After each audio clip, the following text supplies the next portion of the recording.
A homeless man gives his last possession, a worn jacket, to a shivering stranger at a freezing bus stop. She takes it, disappears into the night, and discovers a child's drawing in the pocket that shatters her heart. What she doesn't know yet is that this one act of kindness will resurrect 2 broken lives and build an empire of hope. But first, both of them have to survive the darkest nights of their souls. The only thing I have left to give is killing me to lose. Henry Miles whispered those words every single morning into the rearview mirror of his truck. But tonight, on a New York City sidewalk, slick with black ice and wind that cut like broken glass, he was about to say them out loud to a complete stranger. And it would crack open a future neither of them could imagine. 11:40 p.m. 18 degrees. The kind of cold that doesn't just chill your bones, but makes you wonder if you'll wake up tomorrow. Henry sat hunched on the wooden bench at the Fifth Avenue bus stop, hands buried deep in the pockets of his only coat. Gray wool. Smelled like motor oil and old cologne. It belonged to Laura's father before he died. Before Laura died. Before everything died. In his lap was a manila folder. 17 rejection letters inside. He'd counted them 3 times today. We regret to inform you. Your qualifications do not meet our current needs. We wish you the best in your future endeavors. Henry almost laughed every time he read that last line. Future endeavors. His future endeavors included sleeping in a rusted Ford pickup with a cracked windshield. His future endeavors included eating crackers for dinner and pretending it was enough. His future endeavors included becoming invisible while still breathing. 2 years ago, he'd been somebody. Senior mechanical engineer at Halcyon Industries. House in New Rochelle, with a blue front door Laura painted herself. A son who still hugged him goodnight. A wife who kissed his forehead every morning before coffee. Laura died on the Hutchinson River Parkway on a Tuesday. Black ice. The cops said she didn't suffer. Henry knew that was a lie people told to make death sound kinder. After that, Henry stopped showing up. To work, to life, to himself. He got fired after missing deadlines for 3 months straight. Severance bought him 6 months of pretending. Then the money ran out. Then the house went to the bank. Then Noah went to live with Laura's sister in Boston because Henry couldn't even afford to keep a 12-year-old fed. Now he was 52 and nobody. He heard heels on pavement before he saw her. Click, click, click. Fast. Desperate. A woman came speed-walking down Fifth Avenue like she was running from something. No coat. Just a black pencil skirt and a silk blouse that might as well have been tissue paper in this cold. Her hair was pulled back so tight, it looked painful. Her face was pale lips going blue. She ducked under the bus stop shelter, arms wrapped around herself, shaking so hard her teeth chattered. Henry didn't say anything. He'd learned that lesson fast. Homeless men who spoke first got feared, got avoided, got reported. But he watched her. She was dying in that cold. He could see it. The way her fingers were curling. The way her breath came short and panicked. The way she kept looking down the empty street like salvation was supposed to arrive any second. "Come on," she whispered. "Where are you?"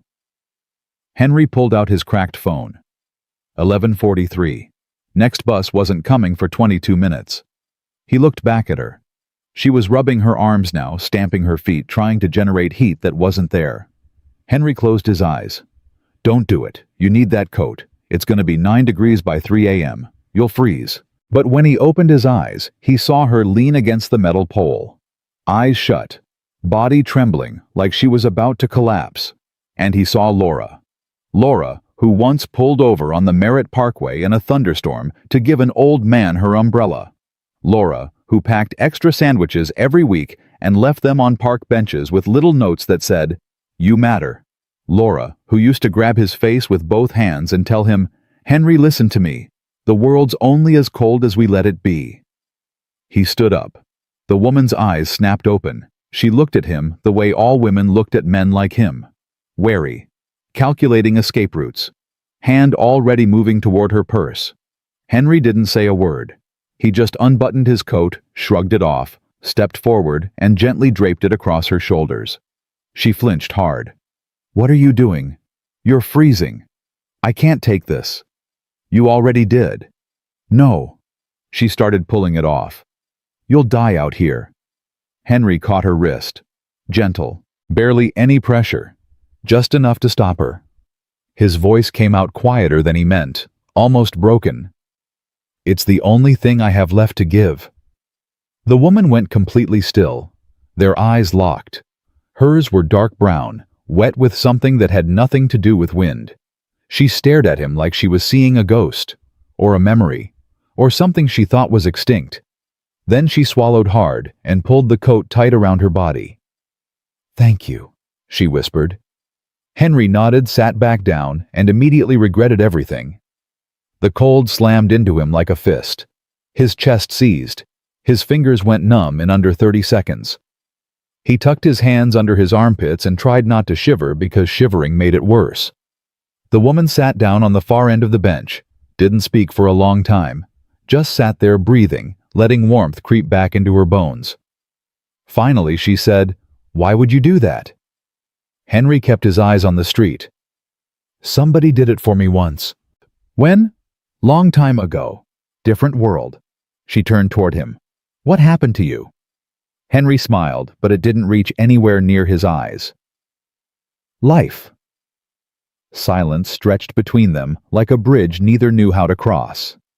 Then she said, "I'm Claire." "Henry." "Henry." She repeated it slowly like she was filing it away somewhere important. "Where do you live?" "Here and there." "That's not an answer." Henry gestured vaguely toward the street. "Truck. Couple blocks down. Fits me fine." Claire's face changed. Something clicked behind her eyes. Understanding. Horror. Guilt. "Oh my God," she breathed. "You're homeless." "I prefer housing insecure." Henry tried to smile. Failed. "And you just gave me your only coat." "You needed it more." "How do you know that?" "Because people like you don't end up on bus stops at midnight without a coat unless something went really wrong. And people like me—" Henry shrugged. "We're used to wrong." Claire stared at him. Then she opened her purse, pulled out a wallet, and took out 3 20s. She held them toward him with both hands like an offering. "Please, take this." Henry shook his head. "No." "Why not?" "Because I didn't give you the coat so you'd pay me. I gave it to you because you were cold." "But you need—" "I need a lot of things," Henry interrupted gently. "Money won't fix most of them." Claire's hand trembled. She looked down at the cash, then back up at him, and Henry saw something crack in her expression. Something human and hurt and real. She put the money away. Then she pulled out a business card instead. "Then take this," she said, pressing it into his palm. "If you ever need help, a job, a meal, anything, call me." Henry looked down at the card. Thick, expensive, embossed gold lettering. Claire Langston, Chief Executive Officer, Infinity Group. Henry blinked. Read it again. Looked up at her. "You're the CEO of Infinity Group." "Yes." "The Infinity Group. Worth like what, $6 billion? 8. But who's counting?" Henry stared. "And you're stuck at a bus stop freezing to death." Claire let out a short, bitter laugh. "I got locked out of a gala. Stepped outside for air. My assistant thought I left and took my coat and my phone with her. So yeah. Turns out billionaires can be stranded too." Henry shook his head slowly. "That's the most expensive mistake I've ever heard." "Tell me about it." They sat there together, breath fogging in the frozen air. Two people from completely different worlds stuck in the exact same moment. Then headlights cut through the darkness. The bus. Claire stood up fast. She looked down at Henry, and for a second she looked like she wanted to say something else, something bigger. But instead she just said, Don't lose that card, Henry. I won't. The bus doors hissed open. Claire climbed the steps, stopped, turned back. Thank you, really. Henry nodded. The doors closed. The bus pulled away, and Henry sat alone under the flickering shelter light, staring at the business card in his hand. He stayed there for another hour. Not because he was waiting for another bus, just because going back to the truck meant facing the cold alone. And he was so tired of being cold. When he finally walked back to his truck, he found it covered in a thin layer of frost. He climbed into the cab, wrapped himself in an old blanket that smelled like mildew and regret, and lay down across the front seat. He didn't sleep. What Henry didn't know was that Claire didn't sleep either. She sat in the back of a taxi she'd finally flagged down 10 blocks away, still wearing his coat, staring out at the glittering city skyline. Her hands were deep in the coat pockets. That's when she felt it. Paper, folded, soft with age. She pulled it out slowly. It was a drawing. Crayon. A stick figure man with a big smile holding hands with a smaller stick figure. A crooked yellow sun in the corner. Grass made of green scribbles. At the bottom, in careful child handwriting, I love you, Daddy. Noah. Claire stared at it. Her throat closed. Her eyes burned. And for the first time in 10 years, Claire Langston, the woman who built an empire from nothing, who crushed competitors and commanded boardrooms, who never let anyone see weakness, started crying. Not quiet tears. Full body sobs that shook her shoulders and made the taxi driver glance nervously in the rearview mirror. Because she knew. She knew exactly what it meant to give away the last thing you had. She knew exactly what it cost to lose everything. And she knew that the man who just gave her his coat had a son somewhere who loved him. And he was out here freezing, alone. Pull over, Claire choked out. Ma'am, pull over, now. The driver pulled to the curb.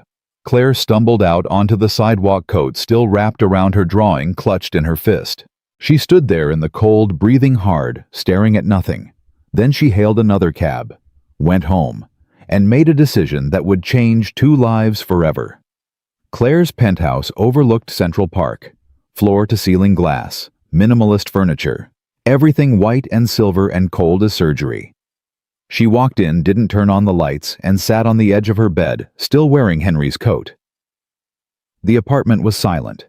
No TV, no music, no voices. She'd bought this place 3 years ago for $11 million. It had been featured in Architectural Digest. People called it stunning.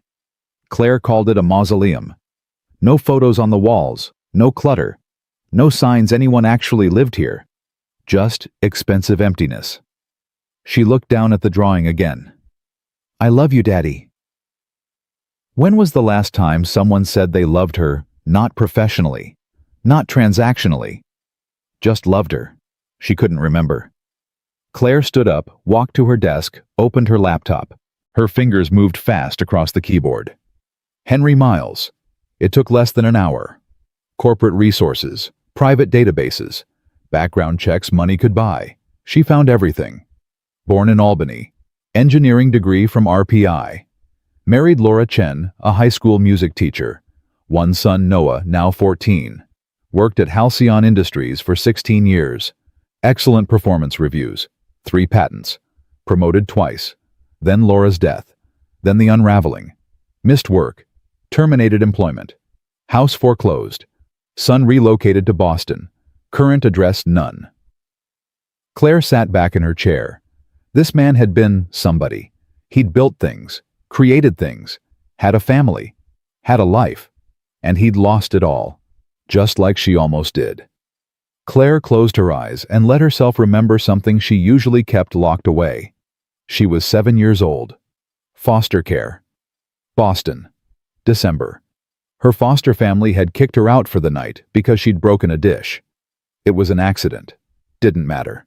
She'd spent 4 hours sitting on a bench outside a grocery store in the freezing cold, wearing a t-shirt and jeans, crying so hard she thought she'd die.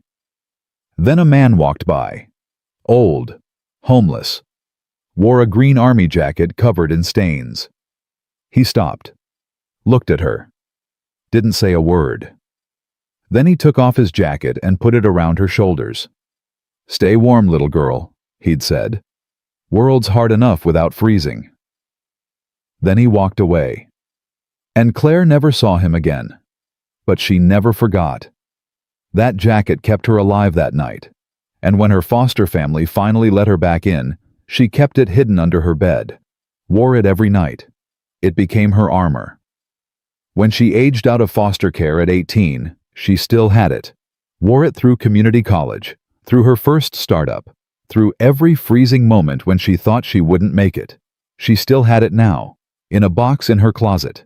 And tonight, holding Henry's drawing, Claire realized something. She'd spent her whole life building success so she'd never be cold again, never be helpless again, never need anyone's kindness again.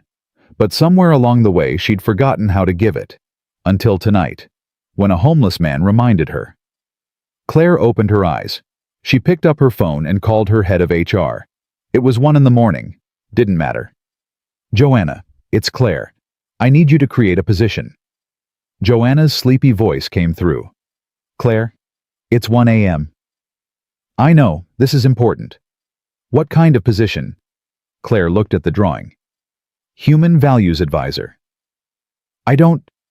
What does that mean?" "It means I need someone who remembers what it means to be human. Write up a job description. Salary $120,000. Full benefits.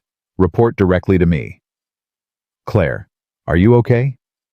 "I'm better than I've been in years. Have it ready by Monday." She hung up. Then she made another call.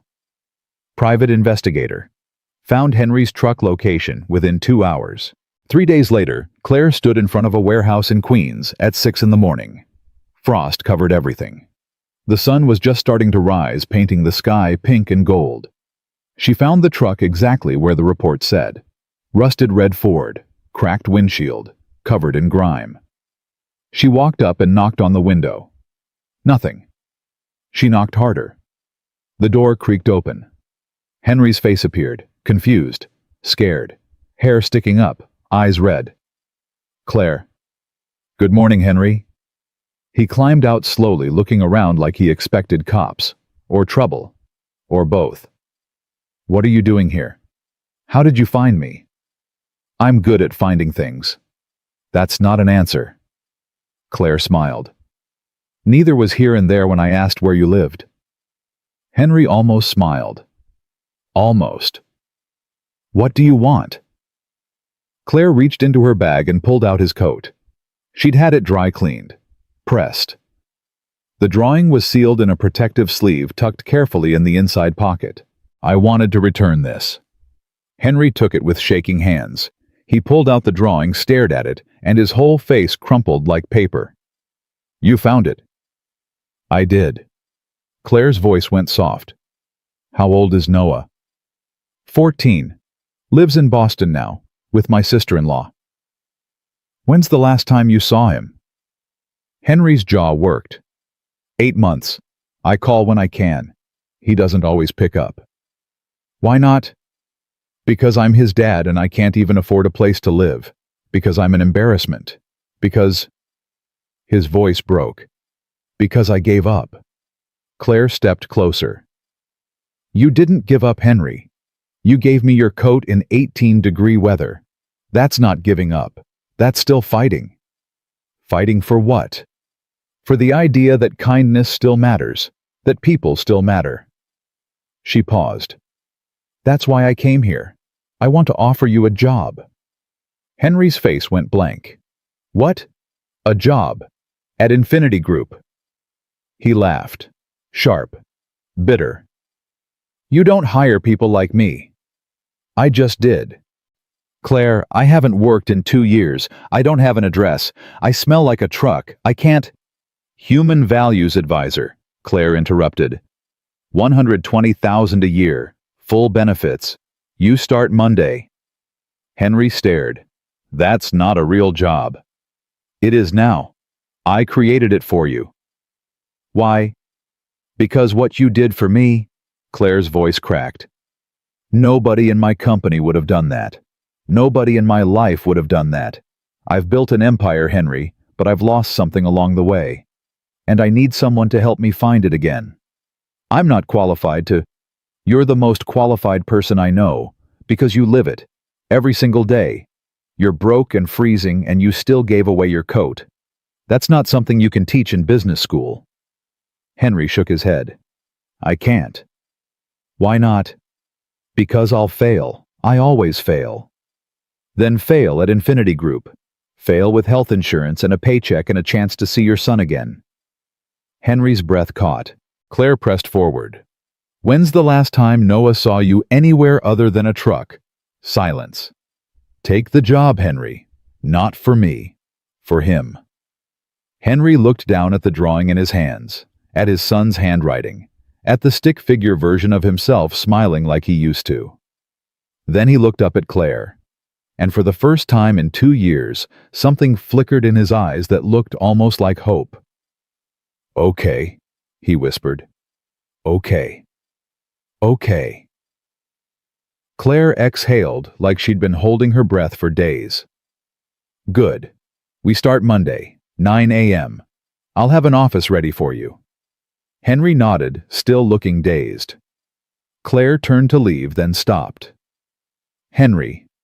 Yeah. Thank you for reminding me. Reminding you of what? Claire smiled. That the world's only as cold as we let it be. She walked away, leaving Henry standing in the frost holding his coat and his son's drawing, watching the sunrise paint the sky gold. And for the first time in a long, long time, Henry Miles felt warm. Monday morning arrived faster than Henry expected. He stood outside the Infinity Group tower at 8:45, wearing clothes Claire had sent to him 3 days earlier. Black slacks, white button-down, navy blazer. They fit perfectly, which somehow made him feel like an imposter. The building stretched 60 stories into the Manhattan sky, glass and steel. People in expensive suits rushed past him like water around a stone. Nobody looked at him. Nobody saw him. Just like always. Except now, he was supposed to walk through those doors and pretend he belonged. Henry's hands were shaking. He shoved them in his pockets and felt the drawing. He'd kept it with him every day since Claire returned it. His anchor. His reminder. You can do this, he whispered to himself. For Noah. You can do this. He walked through the revolving doors. The lobby was enormous. Marble floors. A waterfall feature along one wall. Security desk straight ahead. Henry approached slowly, already preparing for rejection. The guard looked up. Can I help you? I'm Henry Miles. I'm supposed to start today. Claire Langston. Mr. Miles. The guard smiled. Actual warmth. Ms. Langston told us to expect you. Welcome to Infinity Group, 47th floor. Elevators are to your right. Henry blinked. Thank you. He rode the elevator with 3 other people. They all stared at their phones. Nobody spoke. Henry watched the numbers climb. 20, 30, 40. The doors opened on 47. Claire was waiting. She wore a gray suit, hair down today softer than before. When she saw him, her face lit up. Henry, you came. You thought I wouldn't? I thought you might change your mind. I did, about 6 times. Then I looked at Noah's drawing and stopped thinking. Claire smiled. Come on, let me show you around. She led him through an open office space. Dozens of people at standing desks, multiple monitors typing frantically. The energy was intense, focused. Nobody looked up. This is the development floor, Claire said. We have 300 people working on software integration across 7 platforms. Most of them haven't seen daylight in weeks. That's not healthy. No, it's not. But it's how we stay ahead. She paused. It's also why I need you. They walked down a hallway, past conference rooms with glass walls. People inside having intense discussions. Charts, graphs. Someone was yelling. Claire stopped at a door, opened it. "This is yours." Henry stepped inside. The office was small, but real. Desk, chair, window overlooking the city. A nameplate on the desk, Henry Miles, Human Values Advisor. He touched the nameplate like it might disappear. "It's real," Claire said quietly. "I don't know what I'm supposed to do." "Neither do I. That's why this matters." Henry turned to face her. "Claire, I'm not a consultant. Akio. I'm not a coach. I'm just a guy who gave you a coat." "Exactly. You saw someone suffering, and you helped without thinking about what it would cost you. That's what this company forgot. We think about costs, ROI, metrics, efficiency. We forgot about people."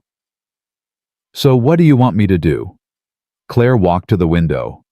"I want you to tell me when we're being cruel, when we're pushing too hard, when we're forgetting that behind every employee number is a human being with a life and a family and limits."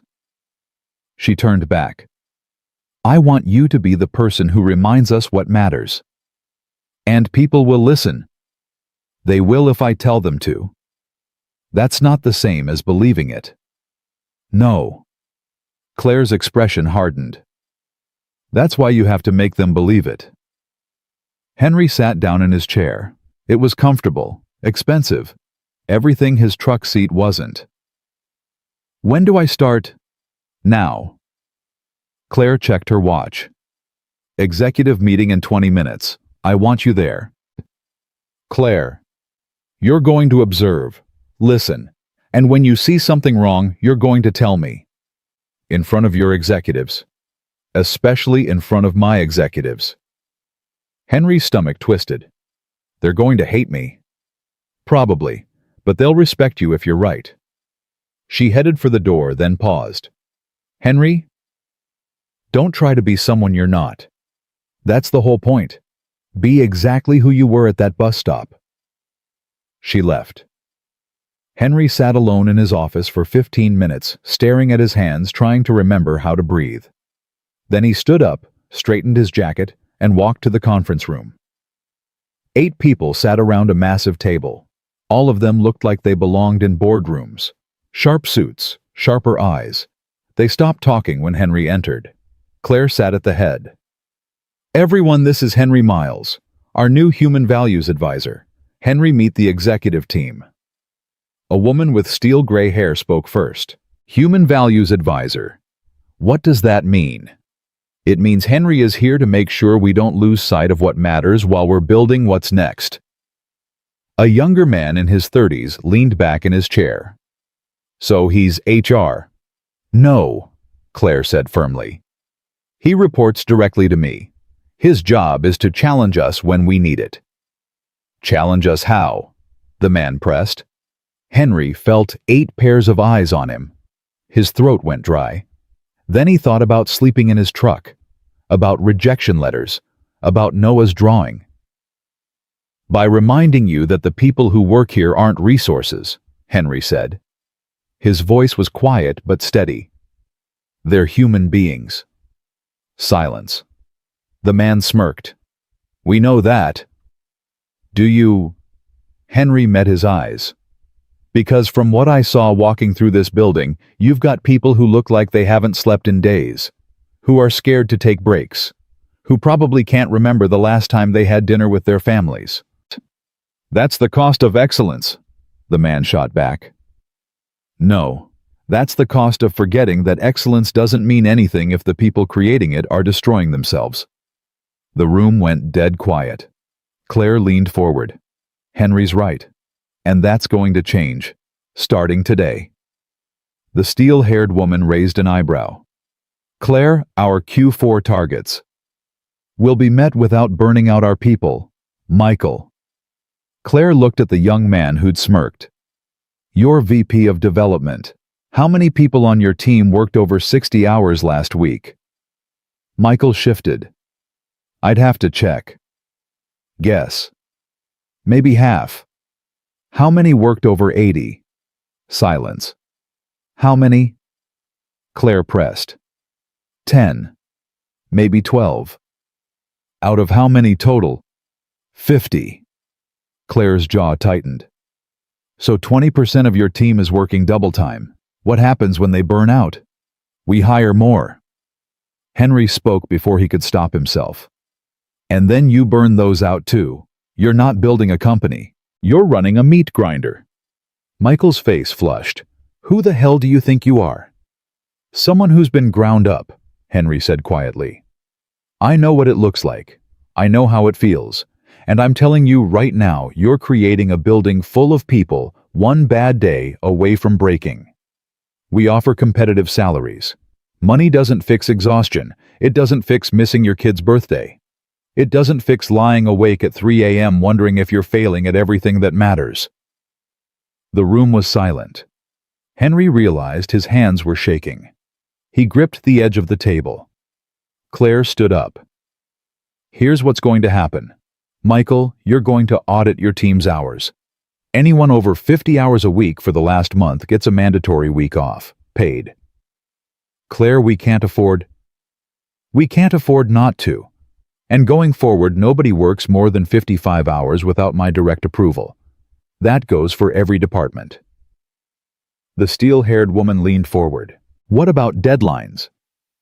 We adjust them, or we hire more people, but we stop acting like human beings are machines.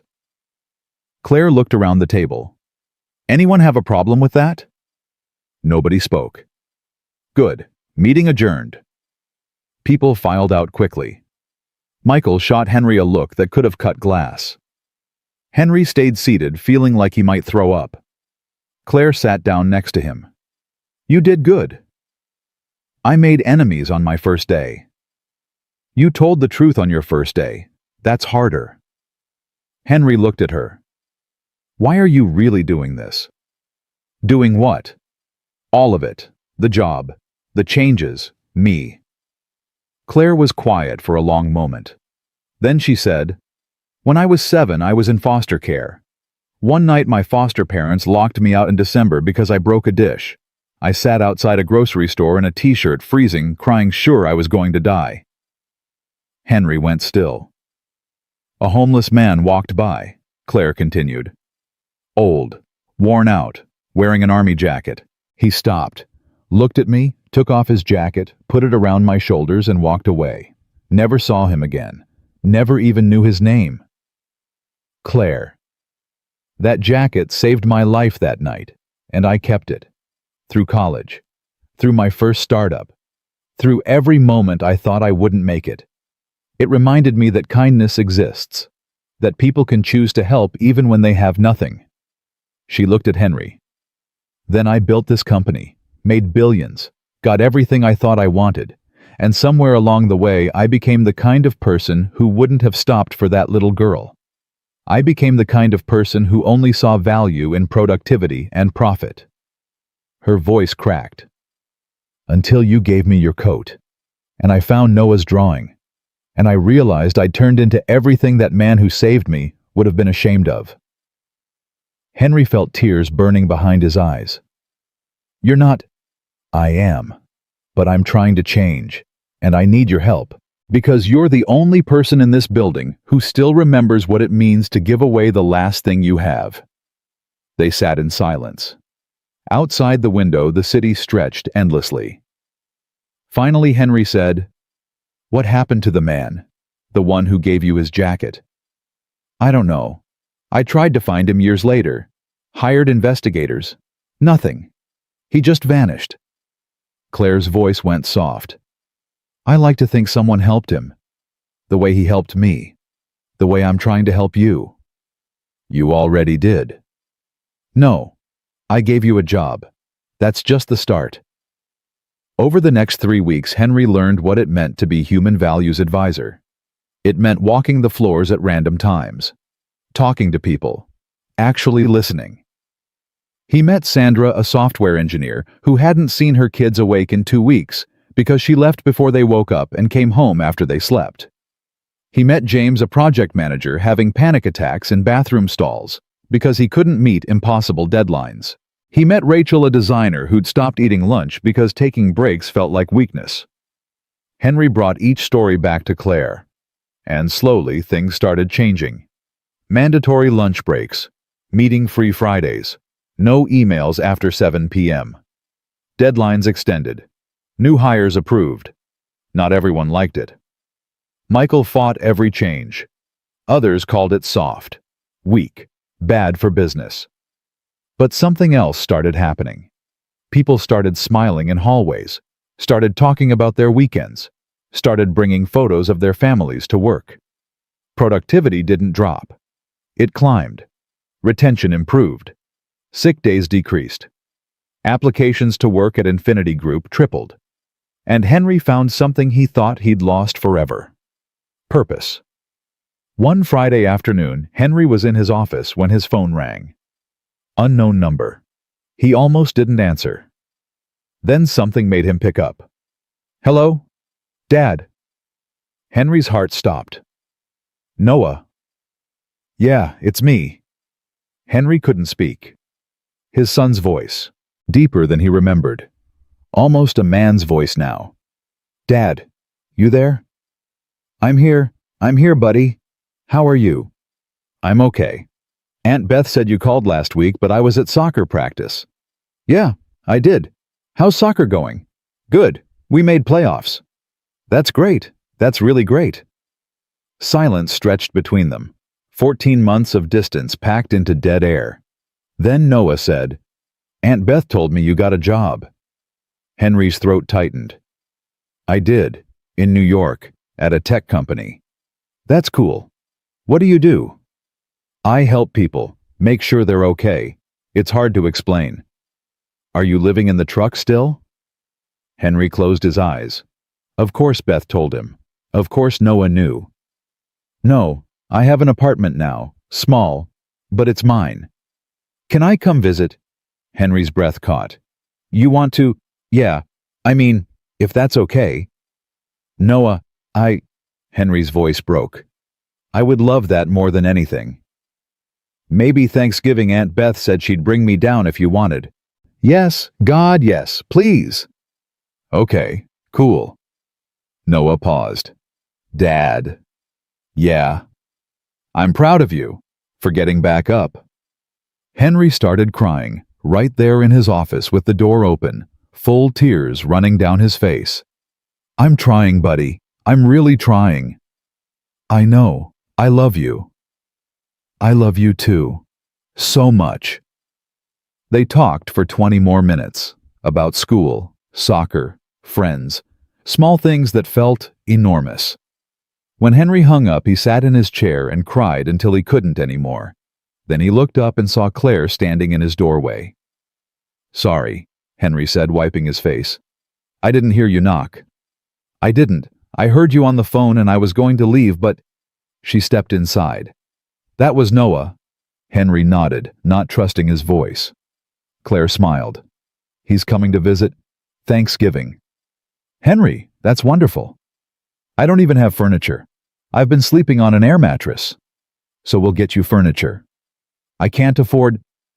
Consider it a signing bonus. Come on. She pulled him to his feet and dragged him to her office. Opened her laptop.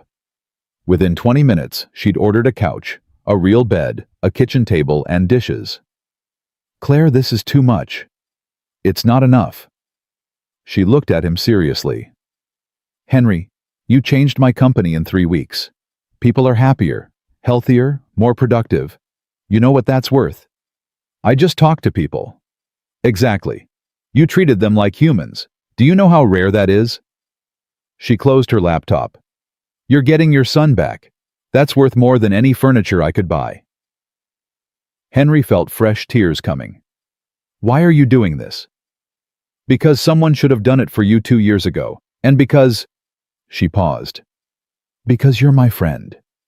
And friends help each other. Henry looked at her. This woman who'd been a stranger 4 weeks ago, who'd taken a chance on a homeless man at a bus stop, who'd turned his life around without asking for anything back. Thank you, he whispered. Thank me by being here Thanksgiving when Noah arrives. And Henry, teach him what you taught me. That kindness isn't weakness. It's the strongest thing we have. That night, Henry went back to his new apartment. Small studio in Queens. Nothing fancy. But it had heat and running water and a door that locked. He lay on his air mattress holding Noah's drawing and let himself feel something he hadn't felt in 2 years. Hope. And somewhere across the city, Claire sat in her penthouse, looking at an old army jacket she kept in a box in her closet. She pulled it out, held it, remembered being 7 years old and freezing and saved by a stranger's kindness. Then she folded it carefully, put it back, and made a decision. Tomorrow she'd announce something new, a program she'd been planning for weeks. She'd call it Thomas's Place, a safe haven for people like Henry used to be, like she used to be, a place where kindness wasn't charity. It was foundation, and she'd ask Henry to help her build it. Because the world was cold enough without good people giving up, and neither of them was giving up ever again. The next morning, Claire called Henry into her office before 9. He found her standing by the window holding a folder thick with papers. She didn't turn around when he entered. "I need to show you something," she said. Henry closed the door. "What is it?" "A building in Brooklyn, near Prospect Park." She finally turned to face him. Her eyes were bright with something Henry couldn't quite name. Excitement, maybe. Or fear. "I bought it 3 days ago." "You bought a building? 42,000 square feet. Used to be a community center in the 80s. Been empty for 6 years. Needs work, but the bones are good." Henry waited. Claire wasn't the kind of person who bought buildings without a reason. She handed him the folder. "I want to turn it into something. A place for people who are where you were, where I was. People who are one bad day away from losing everything or already lost it and don't know how to come back." Henry opened the folder. Blueprints, budget projections, program proposals. His hands started shaking as he read. "Thomas's Place," he read aloud. "Named after the man who saved me, the one who gave me his jacket when I was 7. Claire's voice went soft. "I never knew his real name. But I called him Thomas in my head because he looked like a Thomas. Strong, kind, tired, but not broken." Henry looked up at her. "This is a homeless shelter." "No, it's more than that. Shelters give people beds. I want to give them futures." She walked over and pointed to a section in the proposal. Job training, mental health services, childcare, legal aid, everything someone needs to actually rebuild instead of just survive. "Claire, this is going to cost millions. 8 million for the building, another 12 for renovations and programs. First-year operating budget is around 6 million. She looked at him directly. "I can afford it. That's not the point." "Then what is?" Henry closed the folder. His throat felt tight. "Why are you showing me this?" "Because I want you to run it."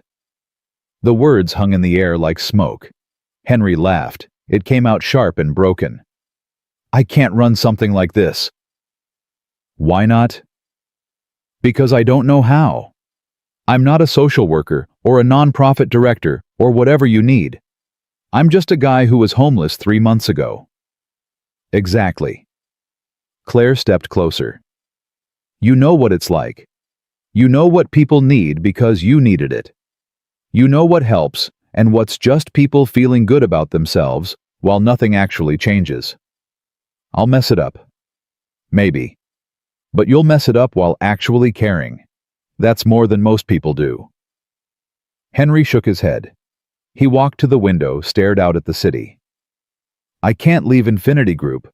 People here are just starting to trust me." "You're not leaving. You'd split your time.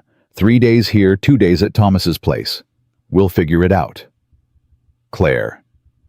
"Henry. Listen to me." Her voice cracked. "I've been trying to figure out how to do something that matters for 10 years. I made billions, and it doesn't mean anything because I did it alone, and I did it by forgetting about people like us. This is my chance to fix that. But I can't do it without you." Henry turned around. Claire's eyes were wet. She wasn't crying, but she was close. "I need you," she said quietly. Not as an employee, as a partner. Someone who understands what we're trying to build because you lived through what we're trying to fix. Henry thought about the truck, the cold, the rejection letters, the moment he called Noah and couldn't even promise him a place to visit. He thought about the old man who gave Claire his jacket and disappeared into history without ever knowing he'd saved her life. He thought about Laura telling him the world was only as cold as people let it be. "Okay," Henry said. Claire's face transformed. "Okay, I'll try. I don't know if I can do this, but I'll try." She crossed the room and hugged him, hard. Henry froze for a second, then hugged her back. "Thank you," she whispered. They pulled apart. Claire wiped her eyes quickly and picked up the folder. "We start next week. I want you to meet the contractors. See the space. Tell me what you think it needs." "Next week? What about Thanksgiving? Noah's coming." "After Thanksgiving then. Henry, this is going to take months. We've got time." But they didn't have as much time as they thought. Thanksgiving came fast. Henry spent 3 days cleaning his apartment and arranging the furniture Claire had bought him. He hung Noah's drawing in a frame on the wall, bought groceries, made up the pull-out couch where Noah would sleep. The morning Noah was supposed to arrive, Henry woke up at 5 a.m. too nervous to sleep. He showered twice, changed shirts 3 times, checked his phone every 2 minutes. Beth texted at 10. "Leaving Boston now, should be there by 2. Henry spent the next 4 hours pacing. He cleaned the already clean apartment, reorganized the refrigerator, stared at himself in the mirror and practiced what he'd say. "Hi, buddy. I missed you. I'm so glad you're here." It sounded fake, desperate. He tried again. "Hey, Noah. How was the drive? You hungry?" "Worse." At 1:45, someone knocked on the door. Henry's heart nearly exploded. He opened it. Noah stood there, taller than Henry remembered, 14 now, hair longer, face starting to lose its kid softness. He wore a Patriots hoodie and jeans and sneakers that looked expensive. Behind him stood Beth, Laura's sister, 42. Tired eyes. She gave Henry a small smile. "Hi, Henry." "Beth, thank you for bringing him." She nodded. "I'll pick him up Sunday evening if that's okay." "That's perfect, thank you." Beth squeezed Noah's shoulder. "Be good. Call me if you need anything." "I will. Bye, Aunt Beth." She left. Henry and Noah stood there looking at each other. "Hey, buddy," Henry finally said. "Hey, Dad." "Come in, please." Noah walked inside. He looked around the small apartment, took in the couch, the kitchen table, the framed drawing on the wall. His eyes stopped on the drawing. His face changed. "You kept it." "Of course I kept it. I carried it with me every single day." Noah walked over to it, stared at his own 7-year-old handwriting. "I made that in 2nd grade." "I know, right after your mom taught you to write in cursive." "I don't even remember making it." "I do. You spent an hour on it, used every crayon in the box. You were so proud when you gave it to me." Noah's eyes got wet. He turned away quickly. "The apartment's nice." "It's small, but it's mine. Ours. While you're here." "It's way better than a truck." Henry felt that hit his chest. "Yeah, it is." They stood in awkward silence. Then Noah said, "Aunt Beth told me about your job, that you help people at some big company." "Infinity Group. Yeah, I'm the Human Values Advisor." "What does that mean?" "It means I make sure people don't work themselves to death, that they remember they're human beings, not just employees." Noah looked at him. "That's actually pretty cool." "You think so?" "Yeah, it's like you're the good conscience of a corporation or something." Henry laughed. It felt good. "I never thought about it that way, but yeah, that's pretty much it." "How'd you get the job?" Henry gestured to the couch. They both sat down, and Henry told him everything. The bus stop, the coat, Claire, the drawing, all of it. Noah listened without interrupting. When Henry finished, Noah was quiet for a long time. Then he said, "So you gave away your only coat to a stranger, and she turned out to be a billionaire who gave you a job." Pretty much. That's insane. I know. Dad, why'd you do it? Give her the coat. Henry looked at his son. Because your mom would have, and because it was the only thing I had left that felt like it mattered. Noah's voice went small. I thought I mattered. Henry's heart broke. Noah, you're the only thing that ever mattered. I just couldn't see it. I was so lost in my own pain that I forgot you were in pain too. And I'm so sorry. I'm so sorry. Noah wiped his eyes with his sleeve. I thought you stopped loving me. Never. Not for 1 second. I stopped loving myself. But I never stopped loving you. Then why didn't you call more? Because I was ashamed. Because I was living in a truck, and I couldn't give you anything, and I felt like the worst father in the world. And I thought you'd be better off without me. I wasn't better off, Noah's voice cracked. I needed you, and you just disappeared. Henry pulled his son into a hug. Noah resisted for a second, then collapsed into his father's chest and started crying. Real sobs. The kind that had been building for 2 years. Henry held him and cried too. I'm here now. I'm not disappearing again. I promise. They sat like that for a long time. Until Noah pulled back, wiping his face. This is embarrassing. No, it's not. It's human. Noah almost smiled. You sound like a human values advisor. Henry laughed. God help me. They ordered pizza, watched a football game, talked about school and soccer and friends and all the normal things Henry had missed. It felt fragile, like they were both trying to remember how to be father and son again. That night, Noah fell asleep on the pull-out couch. Henry sat in his bedroom door, cracked open, listening to his son breathe. He hadn't realized how much he'd missed that sound, how much he'd missed knowing his kid was safe under the same roof. The next morning, Henry took Noah to see Infinity Group. They walked through the office. Henry introduced him to people, showed him his office with the nameplate. Noah touched the nameplate the same way Henry had the first time. Human Values Advisor, that's really what they call you.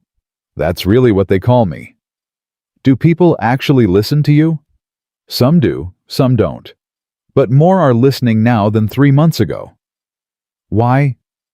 Henry thought about it. Because I don't tell them what I think they should do. I tell them what I know from living it. There's a difference. Claire appeared in the doorway. Henry, I didn't know you'd be in today, and this must be Noah. Noah stood up quickly. Hi, you're Claire Langston. I am, and you're the artist behind the famous drawing. Noah blushed. It's not that good. It saved 2 lives. I'd say that makes it pretty good. Claire smiled at Henry. Can I borrow you both for a minute? I want to show Noah something. She led them to a conference room. On the wall was a massive screen showing architectural renderings, the building in Brooklyn, before and after images. This is Thomas's place, Claire said. Named after a man who gave me a coat when I was 7 years old and had nothing. Your dad is going to help me run it. Noah stared at the images. What is it? A place where people who lost everything can find their way back. Job training, housing assistance, mental health support. Everything someone needs to rebuild their life. Like what Dad needed. Exactly like what your dad needed. Noah looked at Henry. You're really doing this. We're really doing this. That's amazing. Noah's eyes were bright. Can I help? Claire and Henry exchanged glances. Claire smiled. What did you have in mind? I don't know. Whatever you need. I could volunteer or something. During summer, maybe. Henry felt his throat get tight. You want to volunteer? Yeah, I mean, if that's okay. You're helping people who were like you. That's important. I want to be part of it. Henry looked at his son.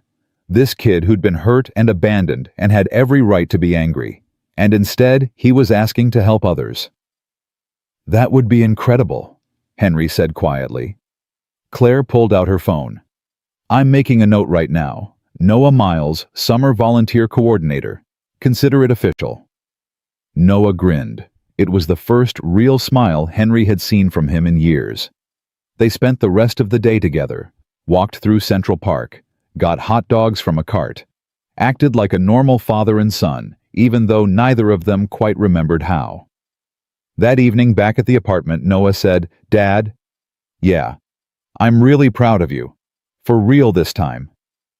"For what?" "For not giving up, even when it was really hard." Henry's eyes burned. "I almost did, 100 times. The only thing that stopped me was you." Me. Your drawing.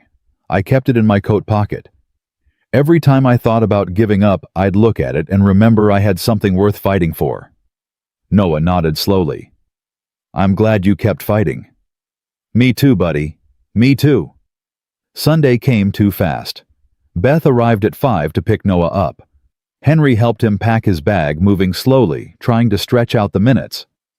At the door, Noah hugged him tight. "I'll call you this week, promise." "I'll answer, promise. And I'm coming back for Christmas if that's okay." "More than okay. I can't wait." Noah pulled back. "Love you, Dad."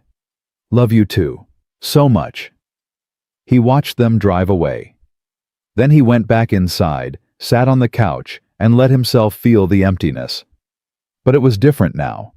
Not the hollow emptiness of loss. The temporary emptiness of separation. Because Noah was coming back. They were rebuilding. Slowly. Carefully. But actually rebuilding. His phone rang. Claire. "How'd it go?" she asked. "Good. Really good. He's coming back for Christmas." "Henry, that's wonderful. I'm so happy for you." "He wants to volunteer at Thomas's place this summer." "I know. I already added him to the planning spreadsheet." Henry laughed. "You're serious?" "Completely. We need all the help we can get. Construction starts in 3 weeks. We're aiming to open in May." "That's only 6 months." "I know. Which is why I need you in Brooklyn tomorrow. The contractors want to walk through the space, and I want you there to tell them what matters." "Claire." "Henry. I know you're tired. Take today. Rest. Be with your feelings about Noah. But tomorrow we have work to do. People are counting on us. People we haven't even met yet." Henry closed his eyes. She was right. Somewhere in New York right now, someone was sleeping in a truck like he used to. Wondering if they'd make it another day. Wondering if anyone cared. "Okay," he said. "I'll be there tomorrow." "Thank you." "And Henry." "Yeah. I'm really glad Noah came. You needed that." "I did, more than I knew." That night Henry couldn't sleep. He lay in bed thinking about Thomas's place. About all the Henry Mileses out there who needed someone to give them a coat, a chance, a reason to keep fighting. He thought about Laura, about what she'd say if she could see him now. He liked to think she'd be proud, that she'd tell him he was finally living the values they'd talked about all those years. He fell asleep holding Noah's drawing, and for the first time in 2 years, he didn't have nightmares. The next morning, Henry met Claire and the contractors in Brooklyn. The building was worse than the photos suggested. Broken windows, water damage, graffiti on every wall. It smelled like decay and forgotten dreams. The head contractor, a man named Marco, whistled low. "This is a gut job. Everything's got to go." "Can it be done by May?" Claire asked. "Maybe. If we work fast, and you don't mind paying overtime. Do it. Whatever it takes." They walked through the space. Marco pointed out structural issues, electrical problems, plumbing nightmares. Henry half listened, trying to imagine what this place could become. Then they reached what used to be the gymnasium. High ceilings, good natural light even through the dirt-crusted windows. Basketball hoops still attached to the walls. Henry stopped walking. "What is it?" Claire asked. "This room. We should keep it a gym." Marco frowned. "You sure we could divide it into offices or—" "No. Keep it open. People need space to move, to breathe, to feel like they're still alive. Not just another office or another program room. A place where they can shoot baskets or run around or just exist without someone asking what they're doing or if they're being productive. Claire smiled. The gym stays. They spent 4 more hours planning. Where the job training center would go, the childcare area, the mental health offices, the small apartments for temporary housing. Every decision felt enormous. Every choice felt like it could help someone or fail them. By the time they finished, Henry was exhausted. They stood outside the building watching the sun set over Brooklyn. "You okay?" Claire asked. Overwhelmed, terrified, excited, all of it. That's probably the right way to feel. What if we mess this up? What if we build something that looks good but doesn't actually help? Claire turned to face him. Then we fix it. We listen to the people using it and we fix it. That's the difference between this and everything else I've built. This isn't about my ego or my vision. It's about serving people.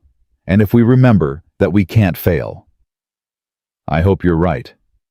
I am. Because we have something most places don't. What's that? We have you. Someone who knows what it's like to need help and not get it. Someone who won't let us build something that looks charitable but feels like pity. She squeezed his shoulder. Trust yourself, Henry. You know what people need because you needed it. Henry looked up at the broken building. Saw past the damage to what it could become. A place where people like him could find hope again. Where they could remember they were human beings who mattered. Let's build something that would have saved me 2 years ago, he said quietly. Claire nodded. Let's build something that saves people tomorrow. They stood there as darkness fell, 2 people who'd been broken and lost and saved by kindness, preparing to build a place where that kindness could grow and spread and transform lives they'd never meet. And somewhere in New York that night, someone was sitting at a bus stop in the cold, wondering if anyone cared. Soon they'd have an answer. Soon there'd be a place called Thomas's Place. And soon, Henry Miles would help build the kind of world Laura always told him was possible. Where the cold didn't have to win. Where people still remembered to give their coats away.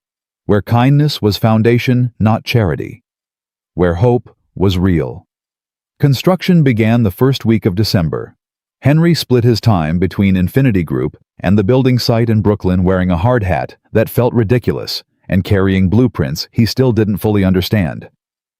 But he showed up every day because Marco's crew needed answers, and Claire was running the business side while trusting Henry with the human side. The human side was everything. 2 weeks into demolition, Henry found Marco's team ripping out walls in what was supposed to become the mental health wing. He stopped them. Wait, what are you doing? Marco looked up from his clipboard. Opening up the space. Claire wanted it modern and open concept. No, put the walls back. Henry, open concept is what people want. It's collaborative, transparent. It's also terrifying if you're trying to talk to a therapist about trauma and you can hear 3 other conversations happening around you. Henry pointed to the blueprint. These rooms need doors, real doors, and soundproofing. People need privacy when they're falling apart. Marco frowned. That's going to cost more. Then it costs more. But we're not building an office. We're building a place where people can be vulnerable without feeling exposed. Marco nodded slowly. Okay.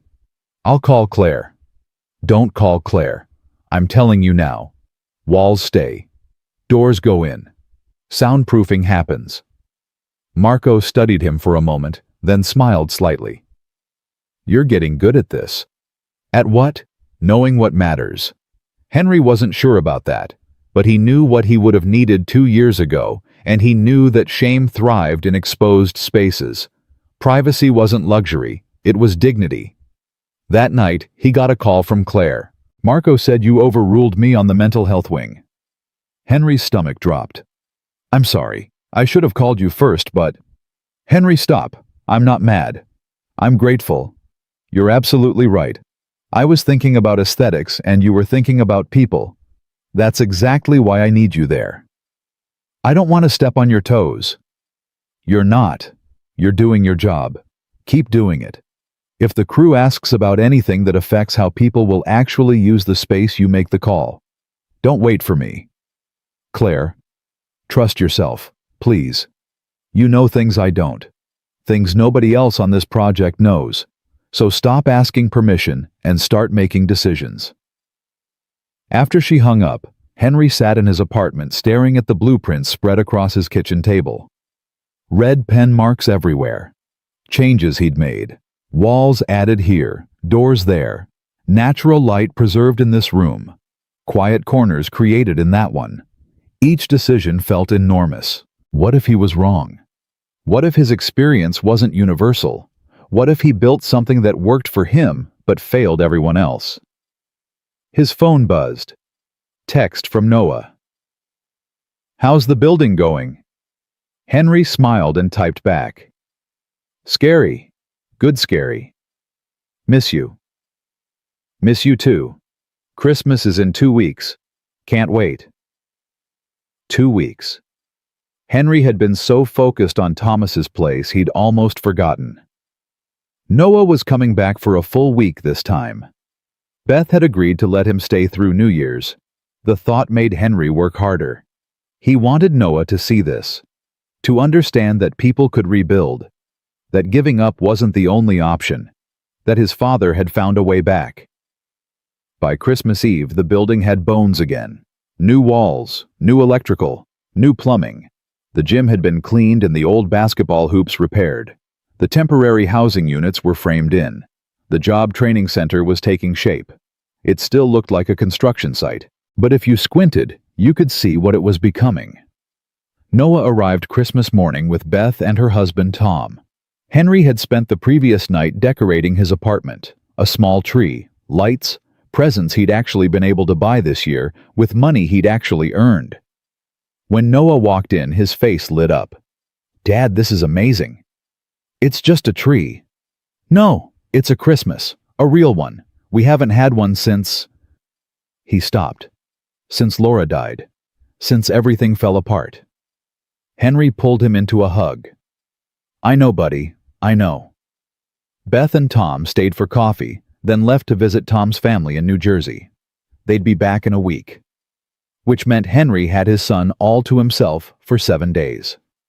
They spent Christmas Day eating takeout Chinese food and watching bad movies.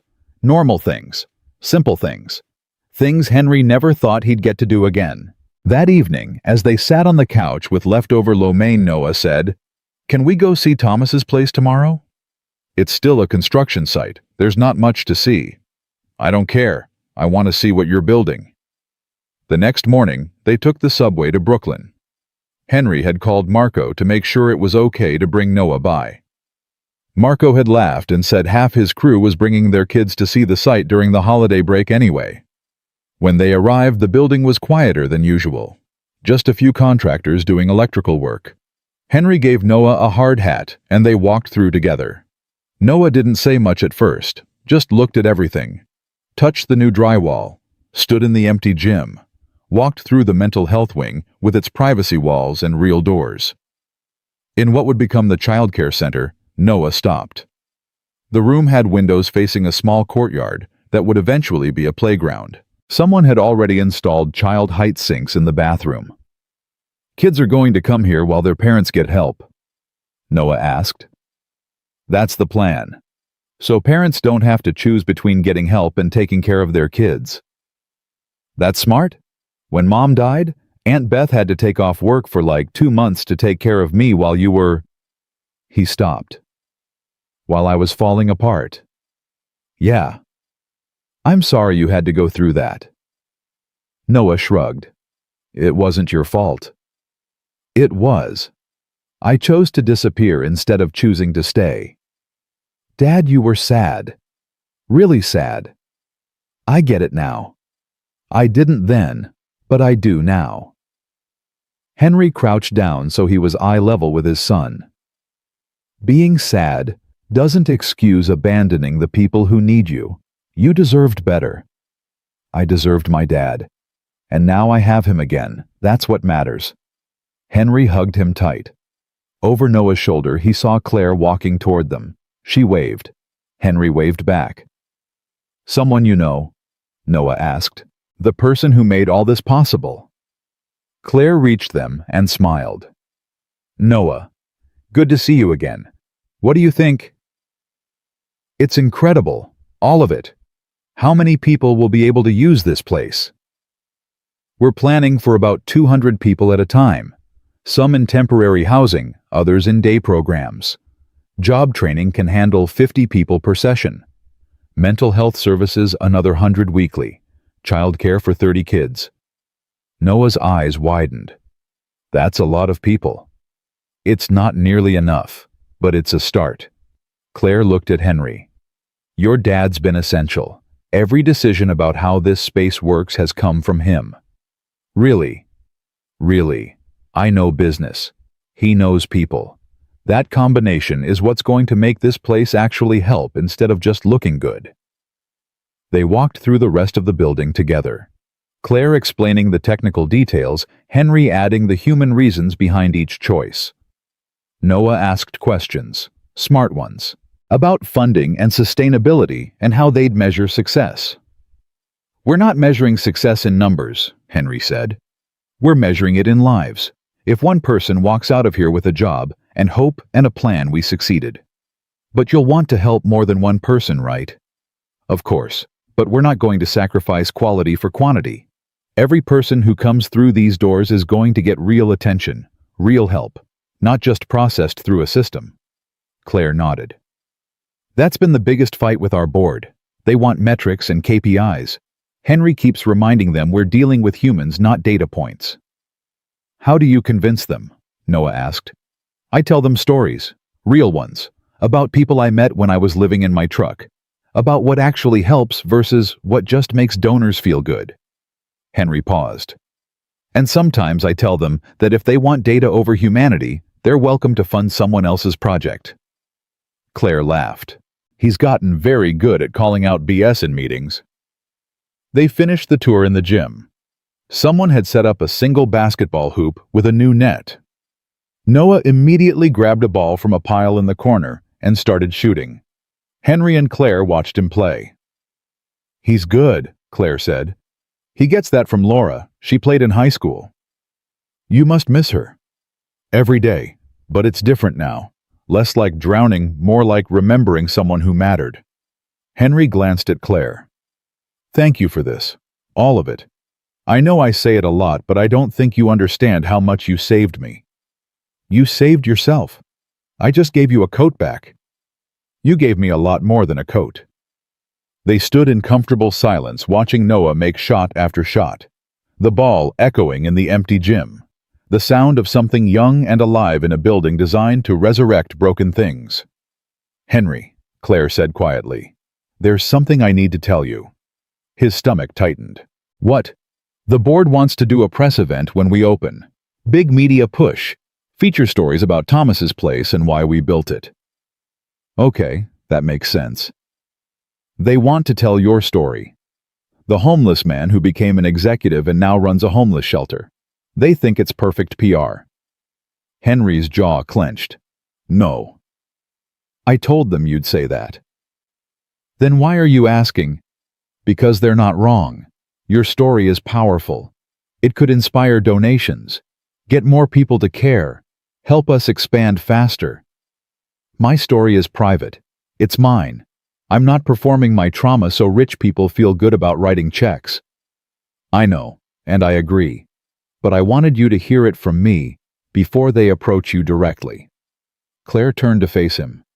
They're going to push hard, especially Marcus.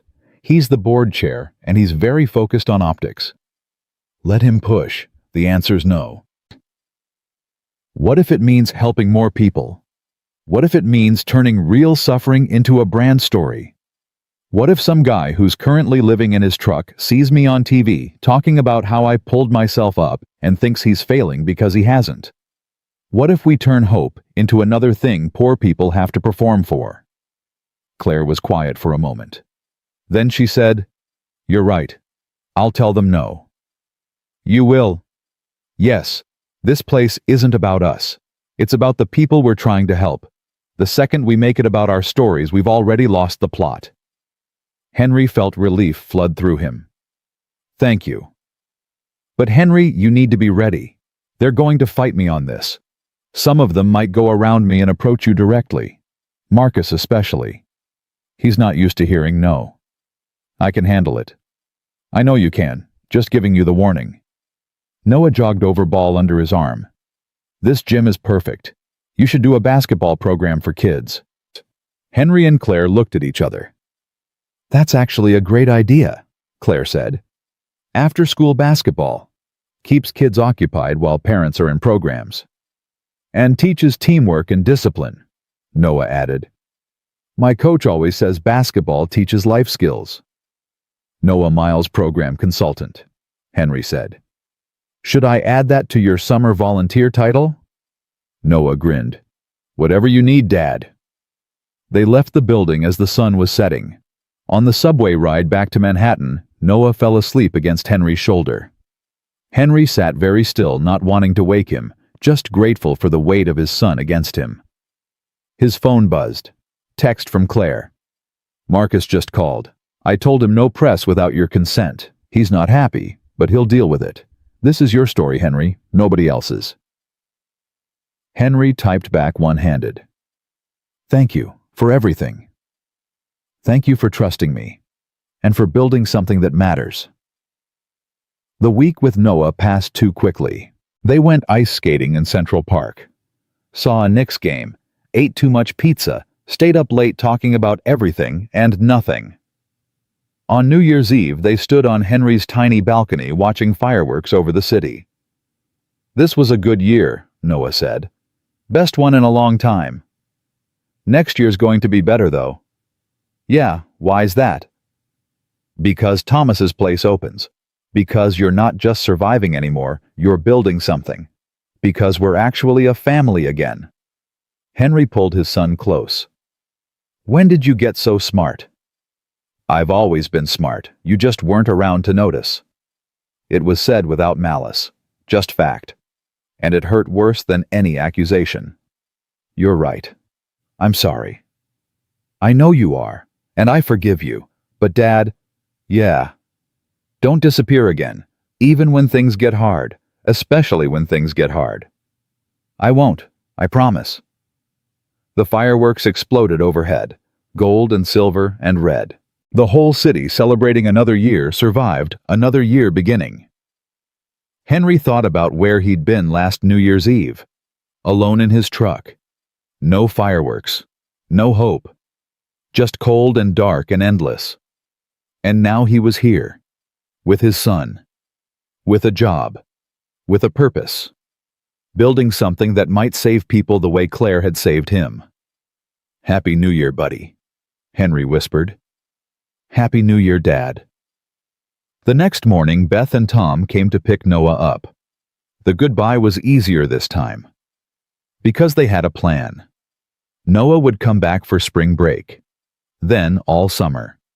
They'd talk every week. They'd stay connected. Love you, Dad. Love you too, so much. After they left, Henry sat in his apartment and let himself feel the quiet. Not the desperate, lonely quiet of before. Just the regular quiet of someone living alone who wouldn't be alone forever. His phone rang. Marcus's number. The board chair Claire had warned him about. Henry considered not answering, then decided he might as well get this over with. Hello. Henry Miles. This is Marcus Chen. I'm the chairman of the Thomas's Place Board of Directors. I know who you are. Good. Then you know I'm calling about the media strategy for our opening. I understand you have reservations about sharing your story. I don't have reservations. I have a no. My story is private. I respect that. But consider this. Your story could inspire millions. It could bring in funding that helps thousands of people. Isn't that worth some personal discomfort? It's not about discomfort. It's about integrity. I'm not turning my worst moments into inspiration porn. Marcus's voice cooled. That's a cynical way to view it. That's an honest way to view it. You want to use me to make donors feel good. I want to actually help people without performing for cameras. We can't help anyone without funding. Then get funding another way. Tell Claire's story. Tell Thomas's story, the man who saved her. Hell, make up a story if you have to. But leave me out of it. Henry, I don't think you understand how nonprofit work operates. I understand perfectly. You want a redemption story you can package and sell. You want before and after photos.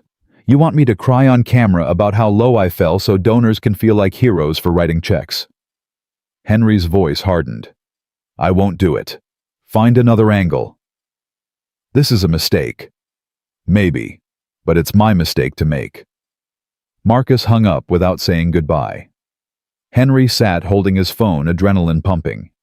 He'd just told off a billionaire board chairman. A year ago, he would have been terrified of burning that bridge. Now he just felt tired. His phone rang again immediately. Claire this time. Marcus just called me screaming. What did you say to him? The truth. That I'm not performing my trauma for donors. Claire was quiet for a second. Then she started laughing. Oh my God. You actually told him that. Was I not supposed to? No, you absolutely were supposed to. Nobody's told Marcus no in 20 years. It's good for him. She paused. He's threatening to quit the board. I'm sorry. Don't be. He's been a pain since day one. If he quits, we'll replace him with someone who actually cares about people over optics. You're not mad. Henry, I'm proud of you. You stood up for your principles. That's exactly the energy we need running this place. After they hung up, Henry walked to his window and looked out at the city. Millions of people out there. Thousands of them struggling. Some of them in trucks like he'd been. Some of them one bad day away from losing everything. Thomas's place would open in 4 months, and when it did, it would be real, honest, built on actual human values instead of performed redemption. Because Henry Miles knew something Marcus Chen didn't. You couldn't save people by making them into stories. You saved them by treating them like humans. And that was exactly what Thomas's place would do. Marcus didn't quit the board. Instead, he showed up at Thomas's place 3 weeks later with a camera crew and a plan to do the press event anyway. Henry arrived at the building site that morning to find lights being set up in the gym and a producer barking orders to assistants. Marco grabbed Henry's arm the second he walked in. I tried to stop them. They said Marcus authorized it. Where is he? Conference room, with Claire. It's not going well. Henry could hear the shouting before he reached the room. Claire's voice sharp and controlled. Marcus loud and indignant. You're being unreasonable, Marcus was saying. This is happening whether you like it or... Henry opened the door. Both of them turned. Get your camera crew out of my building, Henry said quietly. Marcus smiled. Cold. Your building. I think you mean our building. The board owns this facility, and we have every right to document. You have the right to document construction. You don't have the right to exploit my story without consent.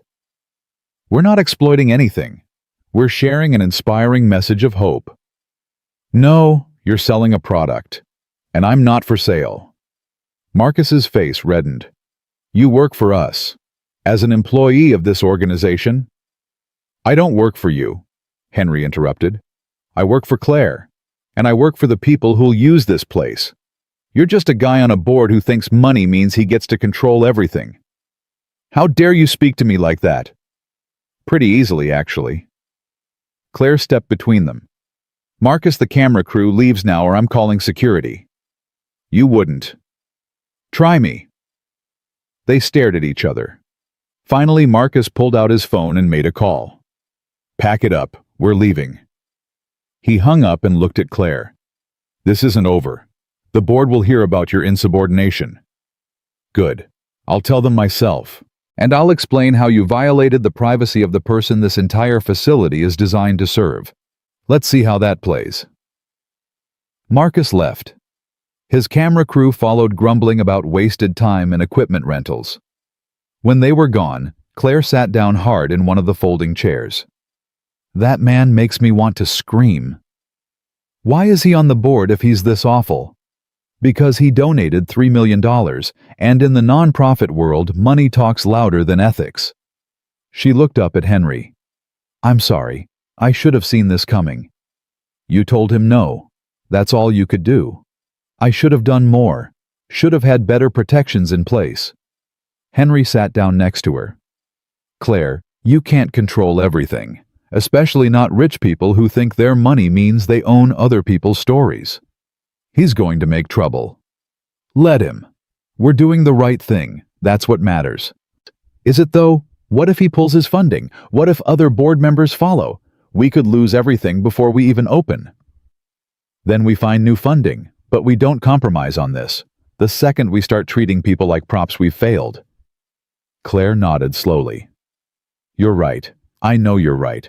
I'm just tired of fighting. Then let me fight. That's why you hired me. She smiled weakly. To fight billionaire board chairs. To protect the integrity of what we're building. Same thing. Over the next month, Marcus made good on his threat. He called emergency board meetings, sent angry emails, threatened to withhold future funding.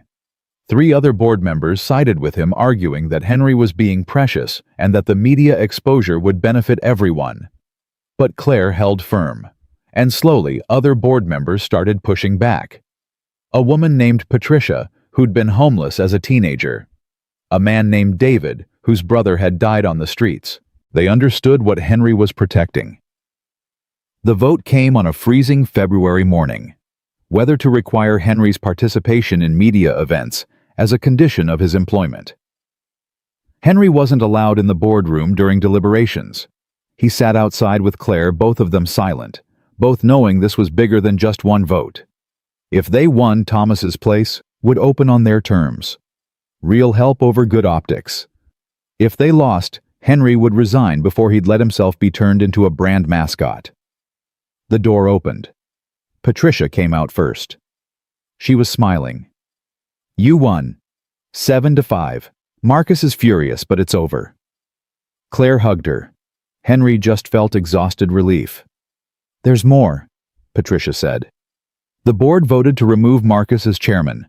David's taking over, and Marcus resigned entirely. Said he wouldn't be part of an organization that coddles feelings over results. Good riddance, Claire muttered. His $3 million pledge, he's withdrawing it, effective immediately. Henry's stomach dropped. That's a huge loss. It is, but David already has 3 potential donors lined up. Smaller amounts, but they actually align with our values. Patricia squeezed Henry's shoulder.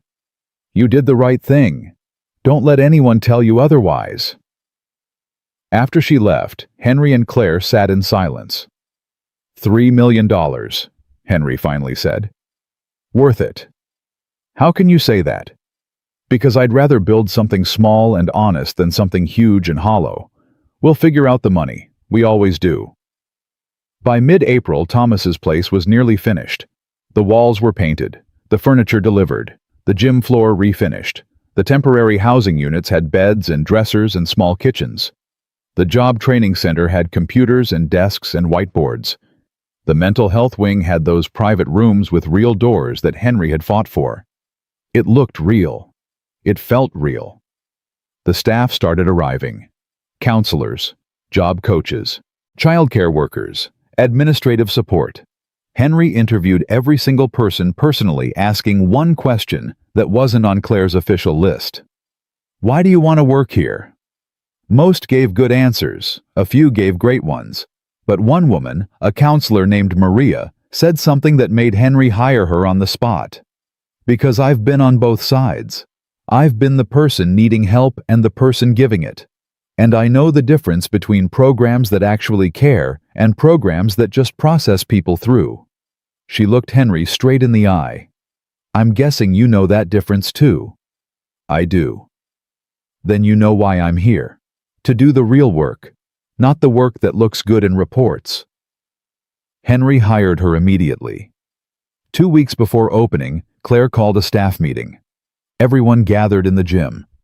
30 people who'd chosen to work at Thomas's place for reasons that went deeper than paychecks. Claire stood in the center of the circle they'd formed. In 2 weeks, we open these doors. People are going to walk in carrying trauma and fear and exhaustion and hope that's barely alive. Our job is to tend that hope like it's the most precious thing in the world. Because it is." She paused.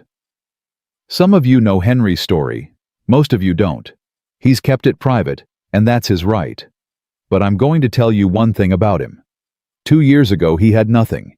He was living in a truck, no job, no home, no visible future. And on the coldest night of the year, he gave away his only coat to a stranger who needed it. Henry felt everyone's eyes on him. Wanted to disappear.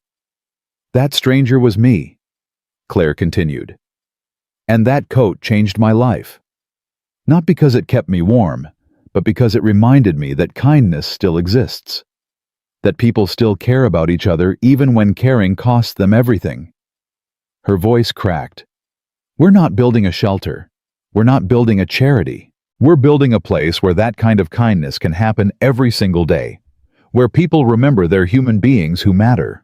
Where hope gets fed instead of starved." She looked around the circle.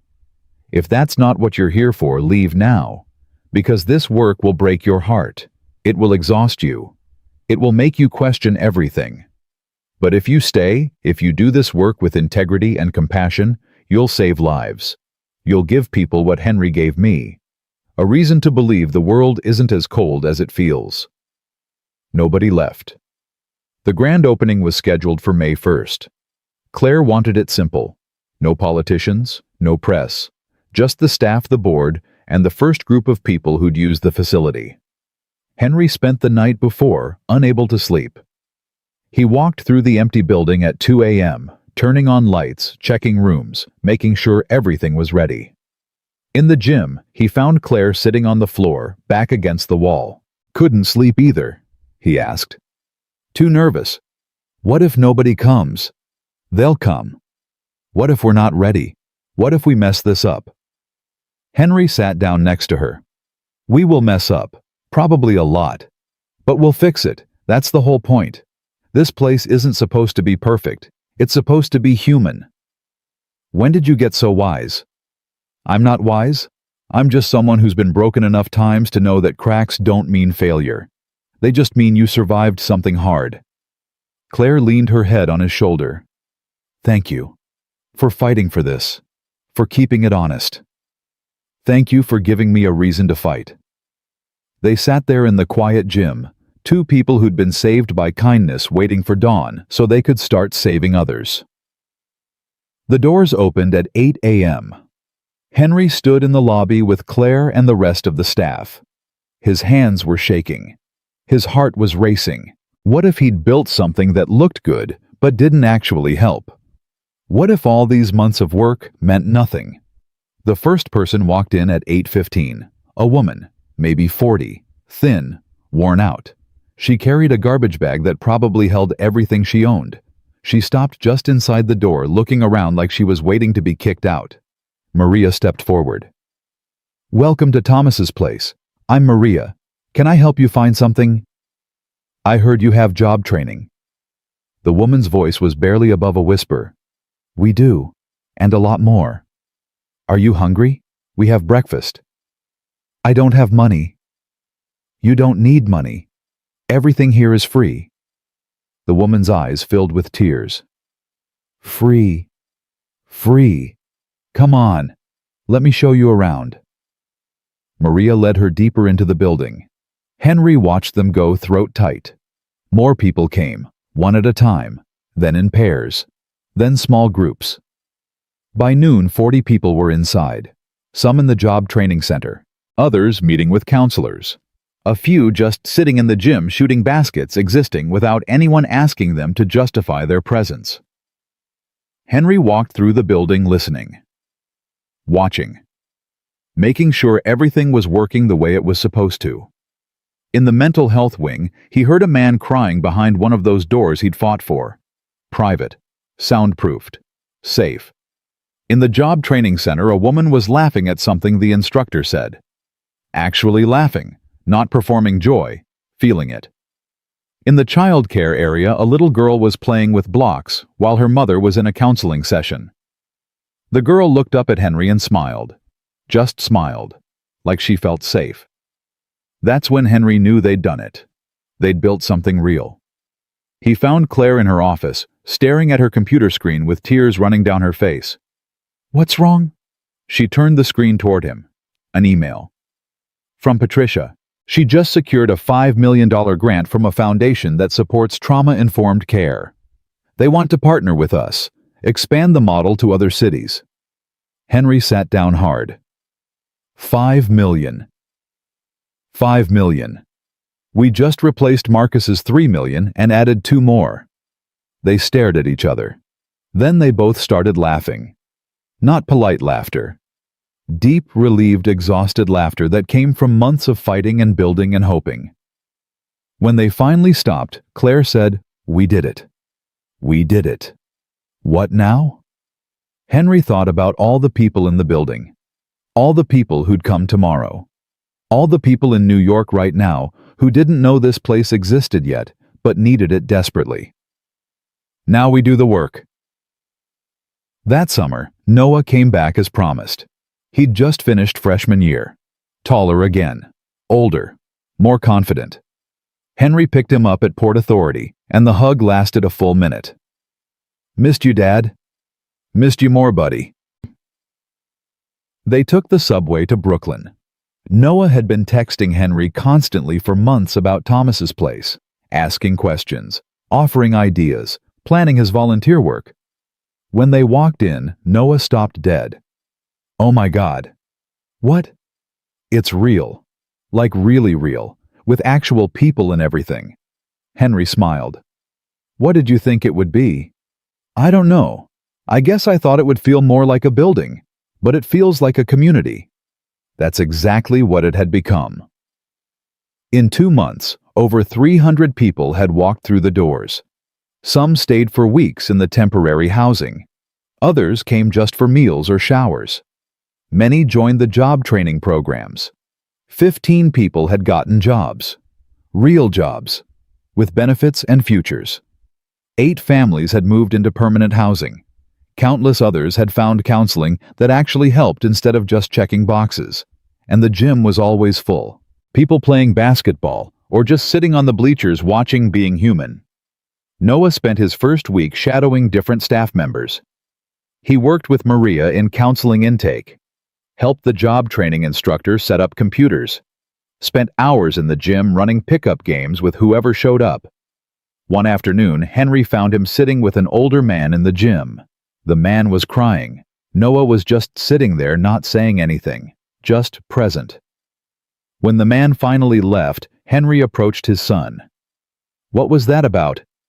"He was telling me about his daughter, how he hasn't seen her in 5 years because he's been homeless and ashamed. I told him my dad was homeless for a while too, and I was just glad to have him back." Henry's chest tightened. "What did he say?" "He asked if he could call his daughter, so I let him use my phone. She answered. They talked for like 20 minutes. He's going to see her next week." "Noah, I know it's just one person, but it felt important." Henry hugged his son. "It is important. One person is everything." In August, Claire called Henry into her office.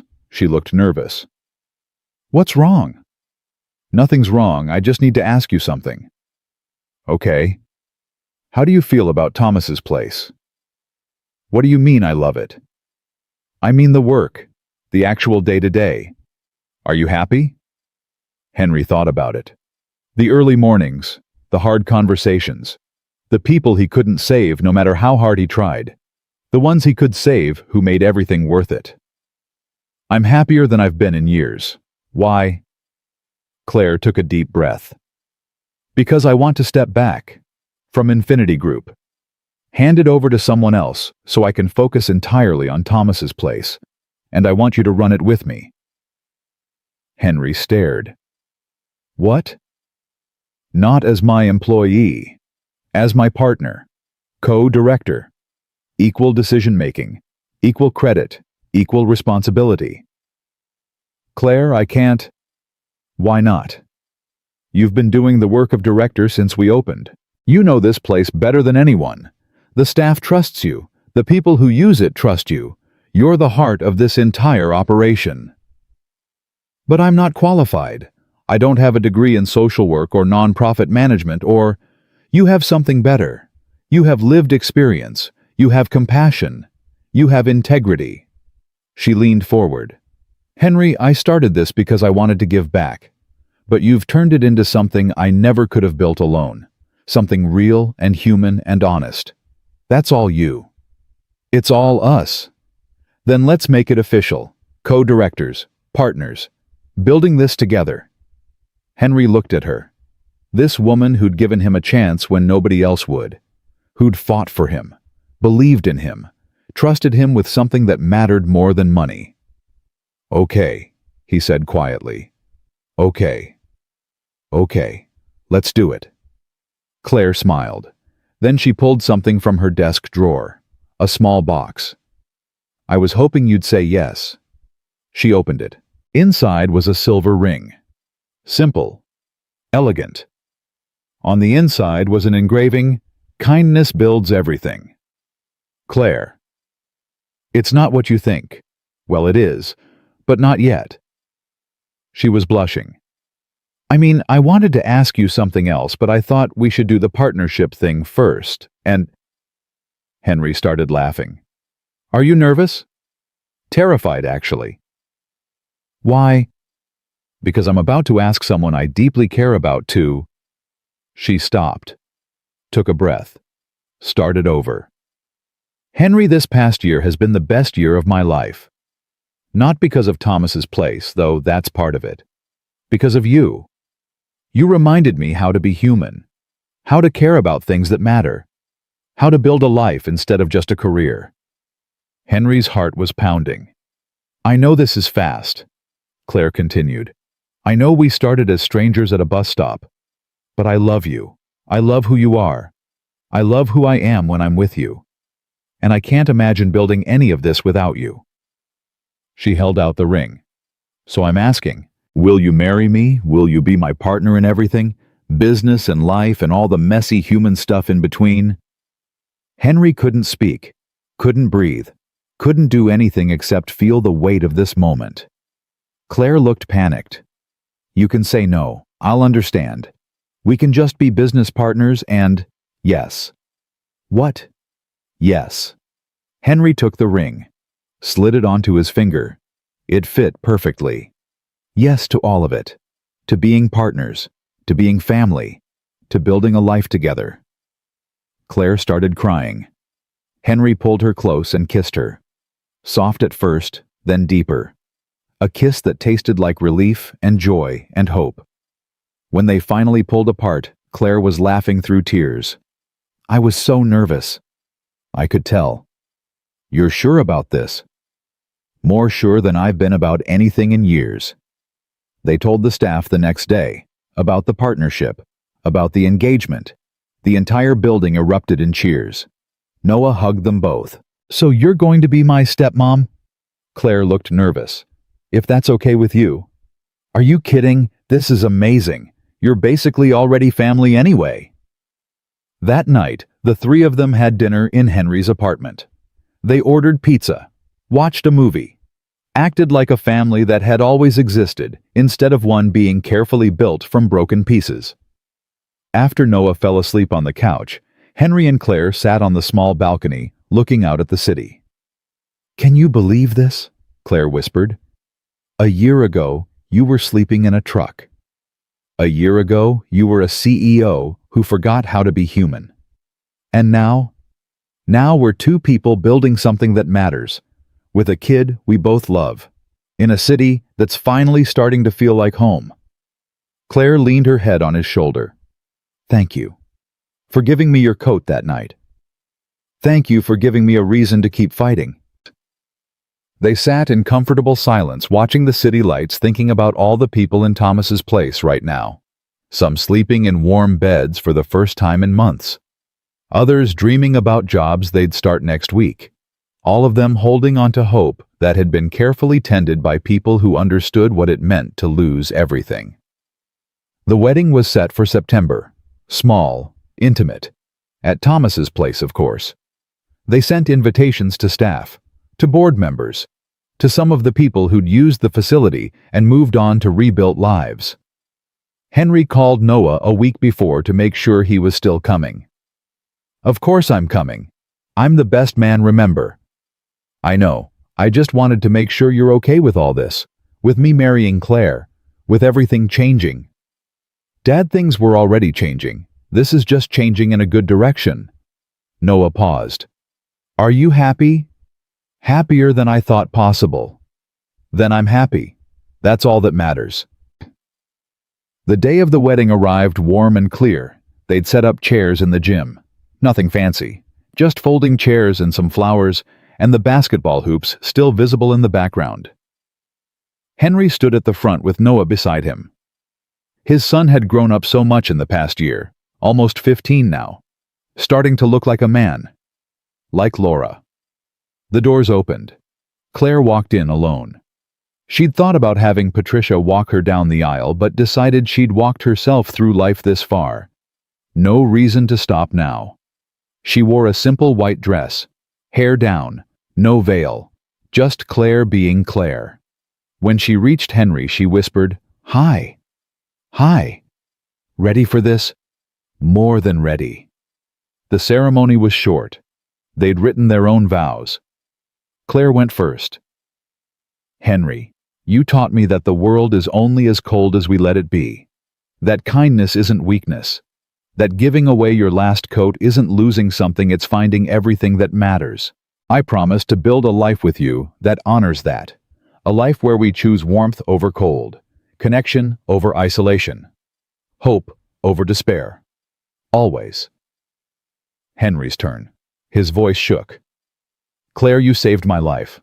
Not just by giving me a job, but by reminding me I still had value even when I'd lost everything else.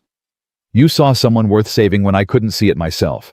I promise to spend the rest of my life building that kind of vision in the world. Where everyone gets seen, everyone gets saved, everyone gets a second chance. Together." They exchanged rings.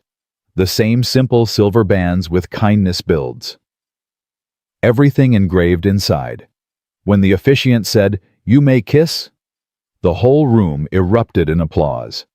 The reception was in the gym.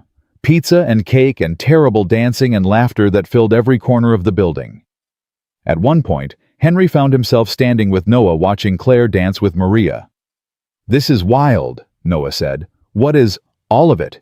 2 years ago you were homeless. Now you're married to a billionaire and running a place that helps hundreds of people. It's like a movie." "It doesn't feel like a movie. It feels real, messy and complicated and real." "Good real, though. The best real." Noah hugged him suddenly. Tight. "I'm proud of you, Dad. For real this time." "I'm proud of you too. For giving me a reason to keep going when I wanted to quit." "We're a good team. The best team." Later, as the party wound down, Henry and Claire slipped away to the roof.